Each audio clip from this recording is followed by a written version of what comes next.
جب بندہ نماز کے لیے کھڑے ہوتا ہے، کھڑے ہونے کا مطلب ہے کہ میں بھاگتا نہیں ہوں، میں کھڑا ہوں۔ ہاتھ اٹھانے کا مطلب یہ ہے کہ میرے ہاتھ کھڑے ہیں، میں مقابلہ نہیں کر سکتا۔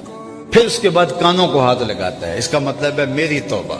اس کے بعد پھر ہاتھ باندھتا ہے، ہاتھ باندھتا ہے، یہ انقیاد کی علامت ہے، میں تیرے حضور حاضر ہوں۔ پھر اس کے بعد رکوع میں چلا جاتا ہے، میں جھک گیا تیرے حضور، پھر جھک کے وہ سجدے میں گر جاتا ہے۔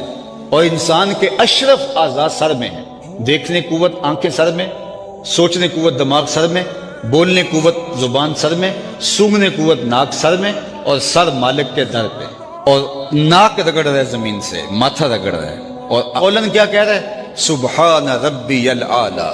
عمل کیا ہے؟ میرے سے کوئی زیادہ جھکا ہوا نہیں اور تیرے سے اعلیٰ کوئی نہیں۔ اگر اس نے ایک بھی سجدہ کر لیا تو پھر وہ اکڑ کے گلی میں نہیں چل سکتا۔ اگر اس نے سجدے کی لذت پا لی، اس نے قیام اور رکوع اور قومہ و جلسہ کی لذت سے آشنائی حاصل کر